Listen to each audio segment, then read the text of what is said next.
Hi students, welcome to civil tips PSC. അപ്പോൾ നമുക്കറിയാം, നമുക്കിനി ഈ നവംബറിൽ നമ്മുടെ LSD എക്സാമൊക്കെ കഴിഞ്ഞു. ഇനി അടുത്ത് വരാൻ പോകുന്നതാണ് നമ്മുടെ ഓവർസിയർ ലെവൽ എക്സാമുകളിലൊന്നായ നമ്മുടെ ട്രേഡ്സ്മാൻ സിവിൽ. ടെക്നിക്കൽ എഡ്യൂക്കേഷൻ ഡിപ്പാർട്ട്മെൻറ്റിൻ്റെ ട്രേഡ്സ്മാൻ സിവിൽ നമ്മുടെ 2026 ജനുവരിയിലാണ് ഈ ഒരു എക്സാം നടക്കുന്നത്. കാറ്റഗറി നമ്പർ ഞാൻ നിങ്ങളെ ഓർമ്മിപ്പിക്കുന്നത്, കാറ്റഗറി നമ്പർ വരുന്നത് 276/2025 276/2025 അതിൻ്റെ ആ ഒരു കാറ്റഗറി നമ്പർ വരുന്നത്. ആ ഒരു എക്സാമിൻ്റെ സിലബസാണ് ഇന്നത്തെ ഈ ഒരു വീഡിയോയിൽ നമ്മൾ ഡിസ്കസ് ചെയ്യുന്നത്. അപ്പോൾ ഇനി പ്രിപ്പയർ ചെയ്ത് തുടങ്ങാത്തവരാണെങ്കിൽ എത്രയും പെട്ടെന്ന് തന്നെ പ്രിപ്പയർ ചെയ്ത് തുടങ്ങുക. എക്സാം ഡേറ്റൊക്കെ നമുക്കറിയാം, ജനുവരിയിലാണ്, 2026 ജനുവരിയിലാണ് നമ്മുടെ എക്സാം ഡേറ്റ് വരുന്നത്. അപ്പോൾ നമുക്ക് സിലബസ് ഒന്ന് ജസ്റ്റ് നോക്കാം. ആദ്യം മൊഡ്യൂൾ 1 പറയുന്നത് നമ്മുടെ ബേസിക് എഞ്ചിനീയറിംഗ് ഡ്രോയിങ് ആണ്. അതിൽ നമ്മുടെ ഡ്രോയിങ് ഇൻസ്ട്രുമെൻറ്റ്, അതിൻ്റെ use, layout of drawing sheet, then types of line, lettering, dimensioning, types of scale, plane, geometrical construction, conic section, projection. അത്രയും സബ്ജക്റ്റാണ് നമ്മുടെ ആ ഒരു ബേസിക് എഞ്ചിനീയറിംഗ് ഡ്രോയിങ് ഗ്രാഫിക്സ് എന്ന ടോപ്പിക്കിൽ നിന്നുള്ളത്. 8 മാർക്കിനാണ് ആ ഒരു സബ്ജക്റ്റിൽ നിന്ന് വരുന്നത്. 8 മാർക്കിനാണ് ആ ഒരു സബ്ജക്റ്റിൽ നിന്ന് വരുന്നത്. ദെൻ രണ്ടാമത്തത് ബിൽഡിംഗ് മെറ്റീരിയൽസ് ആൻഡ് കൺസ്ട്രക്ഷൻ ആണ്. ബിൽഡിംഗ് മെറ്റീരിയൽസ് ആൻഡ് കൺസ്ട്രക്ഷനിൽ 12 മാർക്കിനാണ് സിലബസിൽ പറയുന്നത്. അതിൽ തന്നെ നമുക്കറിയാം പ്രോപ്പർട്ടീസ് ഓഫ് എഞ്ചിനീയറിംഗ് മെറ്റീരിയൽസ്, ആ എഞ്ചിനീയറിംഗ് മെറ്റീരിയൽസിൻ്റെ properties, then building stone, brick, lime, timber, tile, sand, cement, mortar, concrete, then അതുപോലെ admixture, ferrous metal, non ferrous metal, glass, protective materials. ഇത്രയും അതിൽ പറയുന്നുണ്ട്. ഇതിൽ നമ്മുടെ പെയിൻറ്റ് പെയിൻറ്റ് എന്ന ടോപ്പിക്ക് പ്രത്യേകിച്ച് എടുത്ത് പറയുന്നില്ല, എങ്കിലും ആ ഒരു പ്രൊട്ടക്റ്റീവ് മെറ്റീരിയൽസിൽ പെയിൻറ്റ് ഇൻക്ലൂഡ് ചെയ്യാവുന്നതാണ്. അപ്പോൾ പെയിൻറ്റ് എന്ന ആ ഒരു ചാപ്റ്ററൂടെ, ചെറിയ ചാപ്റ്ററാണ്, അതോടെ നിങ്ങൾ നോക്കി വെച്ചിരിക്കുക. നമ്മൾ ആ ഒരു ബിൽഡിംഗ് മെറ്റീരിയൽസിന് 12 മാർക്കിനാണ് ചോദിക്കുന്നത്. 12 മാർക്കിനാണ് വരുന്നത്. ദെൻ അടുത്തതാണ് നമ്മുടെ ബിൽഡിംഗ് കൺസ്ട്രക്ഷൻ. ബിൽഡിംഗ് കൺസ്ട്രക്ഷൻ അത് നമുക്കിവിടെ മാർക്ക് നോക്കാം. 20 മാർക്കിനാണ്. 20 മാർക്കിന് ഏറ്റവും കൂടുതൽ നമ്മുടെ ബിൽഡിംഗ് കൺസ്ട്രക്ഷനിൽ നിന്നാണ് വരുന്നത്. 20 മാർക്കിനാണ് വരുന്നത്. അതിലും നമ്മുടെ സ്ഥിരം സബ്ജക്റ്റുകളായ സ്റ്റോൺ മേസൺറി ഉണ്ട്, ബ്രിക്ക് മേസൺറി ഉണ്ട്, കോമ്പോസിറ്റ് മേസൺറി ഉണ്ട്, then foundation, bearing capacity of soil പറയുന്നുണ്ട്, അതുപോലെ scaffolding, shoring, underpinning, then damp proofing, water proofing and termite proofing, arch, lintel stair, then RCC ഇതിൽ ഇൻക്ലൂഡ് ചെയ്തിട്ടുണ്ട്. ബിൽഡിംഗ് കൺസ്ട്രക്ഷനിൽ RCC ഇൻക്ലൂഡ് ചെയ്തിട്ടുണ്ട്. RCCയിലെ ഇൻട്രൊഡക്ഷൻ, അതിൻ്റെ uses, materials, proportions, then formwork including bending of bar and construction, അതിൻ്റെ BIS code, അതുപോലെ RCC lintel, column, slab, beam, footing, method of mixing concrete, slump test, steel structure, അതുപോലെ common forms of steel section, tension and compression member, types of riveted joint, welded joint, door, window, roof, floor and flooring. അപ്പോൾ ഈ ഒരു building construction എന്ന സബ്ജക്റ്റിൽ നമ്മുടെ ആ ഒരു common ആയിട്ട് വരുന്ന ബിൽഡിംഗ് മേസൺറി, സ്റ്റോൺ മേസൺറി, അതുപോലുള്ള ടോപ്പിക്കുകൾക്കോടൊപ്പം നമ്മുടെ RCC പറയുന്നുണ്ട്, അതുപോലെ തന്നെ സ്റ്റീലും പറയുന്നുണ്ട്. അത് കുറച്ച് പോർഷൻസ് മാത്രമേ ഈ ഒരു പോർഷനിൽ പറയുന്നുള്ളൂ. അതെല്ലാം കൂടെ ചേർത്തിട്ടാണ് നമ്മുടെ ബിൽഡിംഗ് കൺസ്ട്രക്ഷൻ എന്ന ടോപ്പിക്കിൽ 20 മാർക്കിന് പറയുന്നത്. 20 മാർക്കിന് അത് പറയുന്നുണ്ട്. ഏറ്റവും കൂടുതൽ മാർക്ക് ഈ ഒരു ബിൽഡിംഗ് കൺസ്ട്രക്ഷൻ എന്ന ഭാഗത്തിൽ നിന്നാണ്. ദെൻ അടുത്ത് പറയുന്നത് മൊഡ്യൂൾ 4, അതിൽ ബിൽഡിംഗ് ഡ്രോയിങ് ആൻഡ് എസ്റ്റിമേഷനാണ്. അത് നമുക്ക് നോക്കാം. 12 മാർക്കിനാണ് അതിൽ വരുന്നത്.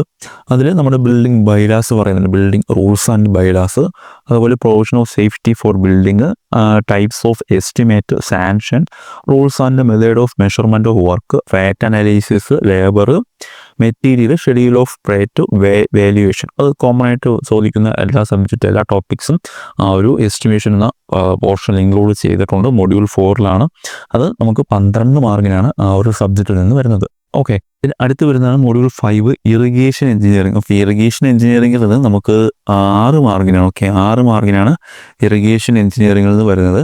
അതിൽ അതിൻ്റെ ആ ഒരു ഇറിഗേഷൻ ടേംസ് പറയുന്നുണ്ട്. അതുപോലെ water requirement of crop, then weir, barrage, storage and diversion head work, reservoir, dam, canal, cross drainage work, hydro electric project and turbine. അതും നമ്മുടെ കോമൺ ആയിട്ട് എക്സാമുകളിൽ കാണാറുള്ള ആ ഒരു ടോപ്പിക്സ് തന്നെയാണ്. ആ ഒരു ഇറിഗേഷൻ എഞ്ചിനീയറിംഗിൽ നിന്നും 6 മാർക്കിനാണ് നമുക്ക് ചോദിക്കുന്നത്. ഓക്കെ, ഇതിന് അടുത്തത് മൊഡ്യൂൾ 6 ആണ്, സർവേയിങ് ആണ് പറയുന്നത്. 14 മാർക്കിനാണ് സർവേ പറയുന്നത്. ഓക്കെ, 14 മാർക്കിനാണ് സർവേയിൽ നിന്ന് വരുന്നത്. അത് നമുക്ക് നോക്കിക്കഴിഞ്ഞാൽ ചെയിൻ സർവേ, അതിൻ്റെ പ്രിൻസിപ്പിൾ, അവിടെ യൂസ് ചെയ്യുന്ന ഇൻസ്ട്രുമെൻറ്റ്, അതുപോലെ field book, then compass surveying, plane table survey, levelling and contouring, അതേപോലെ കർവ്, തിയോഡറേറ്റ്, അതിൽ തന്നെ ഏരിയ ആൻഡ് വോളിയം കാൽക്കുലേഷൻ, അതിൻ്റെ ഇൻട്രൊഡക്ഷൻ, ദെൻ ടോട്ടൽ സ്റ്റേഷൻ പറയുന്നുണ്ട്, ടോട്ടൽ സ്റ്റേഷൻ ടൈപ്പ് പറയുന്നുണ്ട്, ദെൻ അതിൻ്റെ മെഷർമെൻറ്റ് രീതികൾ, then characteristics and features of total station, പിന്നെ global positioning system GPS. ഇത്രയും കാര്യങ്ങളാണ് നമ്മുടെ ആ ഒരു സർവേ എന്ന ടോപ്പിക്കിൽ നിന്ന് വരുന്നത്. 14 മാർക്കിനാണ് ആ ഒരു സർവേ എന്ന ടോപ്പിക്കിൽ നിന്ന് നമുക്ക് പേപ്പർ എക്സാമിന് പ്രതീക്ഷിക്കാവുന്നത്. ഓക്കെ, ദെൻ അടുത്തതാണ് നമ്മുടെ ഓട്ടോകേഡ്. ഓട്ടോകേഡ് ഇതിൽ പ്രത്യേകിച്ചൊരു മൊഡ്യൂളായിട്ട് തന്നെ കൊടുത്തിട്ടുണ്ട്. ഓട്ടോകേഡ് 8 മാർക്കിനാണ് സിലബസ് പ്രകാരം ചോദിക്കുന്നത്. ഓക്കെ, ഓട്ടോകേഡ് പ്രത്യേകിച്ചൊരു മൊഡ്യൂളായിട്ട് തന്നെ കൊടുത്തിട്ടുണ്ട്. അത് ശ്രദ്ധിക്കുക. നമുക്ക് മിക്ക എക്സാമുകളിലും നമ്മുടെ ഓട്ടോകേഡിൽ നിന്നാണ് ഒരു റാങ്ക് മേക്കിംഗ് രീതിയിൽ ക്വസ്റ്റ്യൻസ് പൊതുവെ കാണാറുള്ളത്. സോ ഓട്ടോകേഡ് നിങ്ങൾ കുറച്ച് ഡീപ്പായിട്ട് തന്നെ നോക്കി വെച്ചിരിക്കുക. 8 മാർക്ക് എന്ന് പറയുന്നത് വലിയൊരു റാങ്ക് നിർണ്ണയിക്കുന്ന ഒരു മാർക്ക് തന്നെയാണ്. സോ ചിലപ്പോൾ ക്വസ്റ്റ്യൻസിൽ ചിലപ്പോൾ സിമ്പിൾ ആയേക്കാം. സോ എന്നാലും നിങ്ങൾ കുറച്ച് ഓട്ടോകേഡ് കുറച്ച് കൂടുതൽ ഇമ്പോർട്ടൻസ് കൊടുക്കുക. അതിന് ഇൻട്രൊഡക്ഷൻ പറയുന്നുണ്ട്, അതുപോലെ basic command, tool bar, function key, shortcut key, അതുപോലെ 2D drafting, 3D modelling, short keys, അതുപോലെ knowledge of layout and printing, drawing. Okay, അത്രയും ടോപ്പിക്സാണ് ഓട്ടോകേഡിലുള്ളത്. അതിൽ നിന്ന് നമുക്ക് 8 മാർക്കിനാണ് വരുന്നത്. ഓക്കെ, ദെൻ അടുത്ത മൊഡ്യൂളാണ് 8ാമത്തെ മൊഡ്യൂൾ. അതിൽ unit of measurements and applied mechanics ആണ്. അതിൽ നിന്ന് നമുക്ക് 6 മാർക്കിനാണ് പറയുന്നത്. അതിൽ യൂണിറ്റ് ഓഫ് മെഷർമെൻറ്റ്സ്, അതുപോലെ simple machines, work power energy, simple stress, strain, mensuration, simple trigonometry. Okay, ആ ചെറിയ പ്രോബ്ലംസ് ഇതിൽ പോകുന്നേറ്റം. അപ്പോൾ അത്രയും ടോപ്പിക്സ് ആണ് ആ ഒരു മെക്കാനിക്സിൽ നിന്നുള്ളത്. 6 മാർക്കിനാണ് അതിൽ നിന്നും വരുന്നത്. ദെൻ അടുത്തതാണ് മൊഡ്യൂൾ 9 ട്രാൻസ്പോർട്ടേഷൻ ആണ്. ഓക്കെ, ട്രാൻസ്പോർട്ടേഷൻ എഞ്ചിനീയറിംഗ് ആണ്. അതിൽ നിന്നും നമുക്ക് 8 മാർക്കിനാണ്. ട്രാൻസ്പോർട്ടേഷൻ എഞ്ചിനീയറിംഗിൽ നിന്ന് നമുക്ക് 8 മാർക്കിനാണ് വരുന്നത്.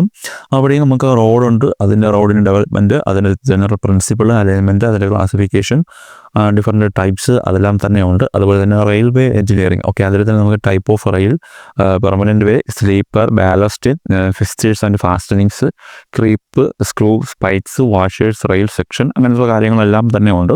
അതുപോലെ സിഗ്നലിംഗ്, പോയിന്റ്, ക്രോസിംഗ്, അതുപോലെ ബ്രിഡ്ജ്.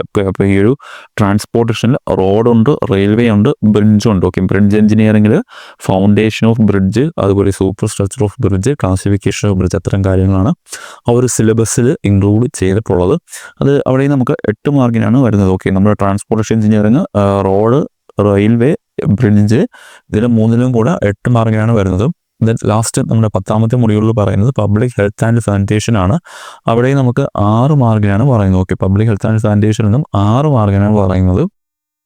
അവിടെ നമുക്ക് pipes and pipe joint, then drainage, quality of water, source of water, treatment and conveyance of water, distribution of water, system of sanitation, house drainage, collection and conveyance of sewage, septic tank, water and sewage treatment plant, sewer appurtenances, waste water disposal. അത്രയും topics ആണ് നമ്മുടെ ആ ഒരു public health and sanitation എന്നൊരു സബ്ജക്റ്റിൽ നിന്ന് വരുന്നത്. 6 മാർക്കിനാണ് വരുന്നത്. Okay, അപ്പോൾ ഈ ഒരു 10 മൊഡ്യൂളിലും നമുക്ക് ഏറ്റവും കൂടുതൽ മാർക്കിന് വരുന്നത് നമ്മുടെ 20 മാർക്കിന് നമ്മുടെ ബിൽഡിംഗ് കൺസ്ട്രക്ഷൻ ആണ്. 20 മാർക്കിന് ബിൽഡിംഗ് കൺസ്ട്രക്ഷൻ ആണ്.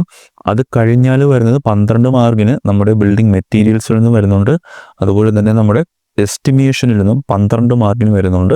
ദെൻ അത് കഴിഞ്ഞ് സർവേയിൽ നിന്ന് നമുക്ക് 14 മാർക്കിന് ചോദിക്കുന്നുണ്ട്. ഓക്കെ, സർവേയിൽ നിന്ന് നമുക്ക് 14 മാർക്കിന് ചോദിക്കുന്നുണ്ട്. ബാക്കിയുള്ളതൊക്കെ നമ്മുടെ 8 മാർക്കും 6 മാർക്ക് ആ ഒരു രീതിയിൽ വരുന്ന ക്വസ്റ്റ്യൻസാണ് വരുന്നത്.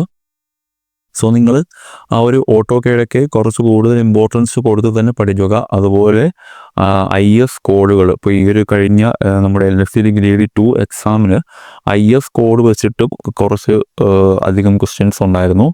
അതായത് IS കോഡിനെ ബേസ് ചെയ്തിട്ട് ക്വസ്റ്റ്യൻസ് വന്നു. അതുപോലെ തന്നെ നമ്മുടെ കുറച്ച് അധികം LSTD ഗ്രേഡ് 2 ആയിരുന്നാലും അതിൽ കുറച്ച് സ്റ്റേറ്റ്മെൻറ്റ് ടൈപ്പ് ക്വസ്റ്റ്യൻസ് അധികം വന്നു. ഓക്കെ, അപ്പോൾ അത്തരം കാര്യങ്ങൾ ശ്രദ്ധിക്കുക. അപ്പോൾ ഈ ഒരു സ്റ്റേറ്റ്മെൻറ്റ് ടൈപ്പ് ക്വസ്റ്റ്യൻസ് ഒക്കെ കറക്റ്റായിട്ട് കിട്ടണമെങ്കിൽ നമുക്ക് നമ്മൾ നോട്ട് കറക്റ്റായിട്ട് മനസ്സിലാക്കിയിരിക്കണം. അതുപോലെ തന്നെ നമ്മൾ പ്രീവിയസ് ഇയർ ക്വസ്റ്റ്യൻ നോക്കുന്നതനുസരിച്ച് ഓരോ ടൈപ്പ് ക്വസ്റ്റ്യൻ നമ്മൾ നോക്കുമ്പോഴും ഓരോ ടോപ്പിക്കും നമുക്ക് ഡിഫറെൻ്റ് രീതിയിൽ നമുക്കത് മനസ്സിലാക്കാൻ കഴിയും. അതുകൊണ്ടാണ് ആ ഒരു പ്രീവിയസ് ഇയർ ക്വസ്റ്റ്യൻ നോക്കണം എന്ന് പറയുന്നതും. എന്നാൽ മാത്രം നമുക്ക് ഈ ഒരു സ്റ്റേറ്റ്മെൻറ്റ് ടൈപ്പ് ക്വസ്റ്റ്യനിൽ ഡിഫറെൻ്റ് രീതിയിൽ അത് വന്നു കഴിഞ്ഞാൽ നമുക്കത് കറക്റ്റായിട്ട് ആൻസർ നമുക്കത് പിക്ക് ചെയ്യാൻ സാധിക്കത്തുള്ളൂ. ഓക്കെ, അപ്പോൾ നമുക്ക് അറിയാവുന്ന പോയിന്റ്സ് തന്നെ PSC മറ്റൊരു രീതിയിലൊക്കെ ഇപ്പോൾ ഒരു ആ സ്റ്റേറ്റ്മെൻറ്റ് ടൈപ്പ് ക്വസ്റ്റ്യനിൽ കണ്ടുവരാറുണ്ട്. സോ അതുകൊണ്ട് പ്രീവിയസ് ഇയർ ക്വസ്റ്റ്യൻ നിങ്ങൾ ഇമ്പോർട്ടൻ്റായും നോക്കുക. അപ്പോൾ ഇനി നമുക്ക് ഏകദേശം ഒരു 1.5 മാസം ഈ ഒരു നമ്മുടെ ട്രേഡ്സ്മാൻ സിവിലിൽ കാറ്റഗറി നമ്പർ 276 വരുന്നത് നമുക്ക് ഏകദേശം ഒരു മാസം ടൈമുണ്ട്. അതായത് നമ്മുടെ എക്സാം ഡേറ്റ് വരുന്നത് ജാനുവരി 2026 ജാനുവരി 27-നാണ് എക്സാം ഡേറ്റ് വരുന്നത്. ഓക്കെ, ജാനുവരി 27-നാണ് എക്സാം ഡേറ്റ് വരുന്നത്. അപ്പോൾ നമുക്ക് ഏകദേശം ഒരു മാസത്തിൽ കൂടുതലുണ്ട്. സോ അപ്പം അതനുസരിച്ച് നിങ്ങളുടെ ബ്രെയിൻ കപ്പാസിറ്റി അതുപോലെ നിങ്ങളുടെ ഏത് ലെവലിലാണോ ഇപ്പോൾ പഠിച്ചു നിൽക്കുന്നത് അതനുസരിച്ച് നിങ്ങൾ തന്നെ സ്വയമേ ഒരു ടൈം ടേബിളൊക്കെ ക്രമീകരിച്ച് പഠിക്കുക. കാരണം നമുക്കിനി ഈ ഒരു 2025 വിളിച്ചിട്ടുള്ള ഈ ഒരു നോട്ടിഫിക്കേഷനിൽ ലാസ്റ്റ് എക്സാമാണ് നമ്മുടെ ഈ ഒരു ജനുവരിയിൽ നടക്കാൻ പോകുന്നത്. അത് കഴിഞ്ഞ് നമുക്കിനി നോട്ടിഫിക്കേഷൻ വന്നാലേ ഈ ഒരു 2026 വീണ്ടും നമുക്ക് എക്സാമുകൾ വരുന്നുണ്ട്. നമ്മുടെ പഠനം ബ്രേക്കായി പോകരുത്. കണ്ടിന്യൂസ് ആയിട്ട് തന്നെ പഠിച്ചുകൊണ്ടിരിക്കുക. എന്നാൽ മാത്രമേ നമുക്ക് ആ ഒരു ടച്ച് നമ്മുടെ ആ ഒരു ടോപ്പിക്കിൽ നമുക്കൊരു മറവി വരാതിരിക്കാൻ പറ്റത്തുള്ളൂ. സോ നിങ്ങൾ കണ്ടിന്യൂസ് ആയിട്ട് തന്നെ പഠിച്ചുകൊണ്ടിരിക്കുക. 2026-ലും ഒരുപാട് എക്സാമുകൾ വരുന്നുണ്ട്. മിക്ക ലിസ്റ്റിൻ്റെയും ഇപ്പോൾ റീസെൻ്റായിട്ട് ആക്റ്റീവായിരിക്കുന്ന മിക്ക ലിസ്റ്റിൻ്റെയും കാലാവധി 2027 കഴിയും. സോ അതിന് മുന്നോടിയായിട്ട് 2026 നമുക്കതിൻ്റെയൊക്കെ നോട്ടിഫിക്കേഷൻ പ്രതീക്ഷിക്കാം. സോ നിങ്ങളെല്ലാവരും എക്സാമുകൾ കണ്ടിന്യൂസ് ആയിട്ട് തന്നെ വരുന്നുണ്ട്. സോ കണ്ടിന്യൂസ് ആയിട്ട് തന്നെ ബ്രേക്ക് ആവാതെ പഠിച്ചുകൊണ്ടിരിക്കുക. ഓക്കെ, അപ്പോൾ എല്ലാവർക്കും താങ്ക് യു.